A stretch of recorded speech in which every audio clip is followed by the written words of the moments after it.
Hi, my name is Jason Renaud, and this is the second video in my hand-painted series. Let's get to it. Alright, so the first thing I'm going to do is I'm going to select the area where the leather is going to be painted and create a layer mask by clicking the little layer mask icon below the layers. I'm going to start this by selecting the base color, which is going to be this brown here, and then I'm going to start adding the darker stains. I'm going to be using the chalk brush at about 20% opacity. Now, it's very important, again, like I mentioned in the last video, that reference is key to making a good texture here. And then I'm going to do the light stains.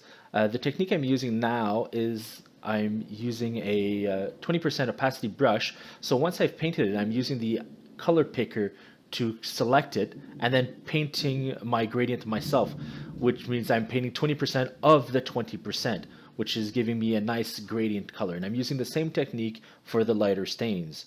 After this, I'm going to start picking out the areas that I want to really pop out. Leather is very similar to chipped paint, where once it starts lifting, larger chunks of it is going to lift from the material.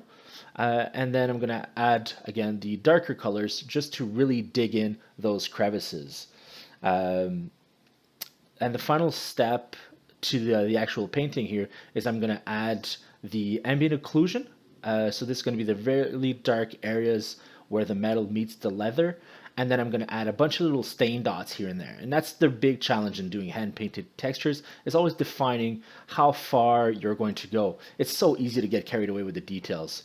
Once my hand-painted textures are done, I'm going to create a new layer and add a radial gradient here. Change the layer style to multiply, change the opacity, and this is just going to make the texture pop that much more. Again, thank you very much for watching. I hope you've learned something, and please don't hesitate to ask any questions in the comments below. Thank you.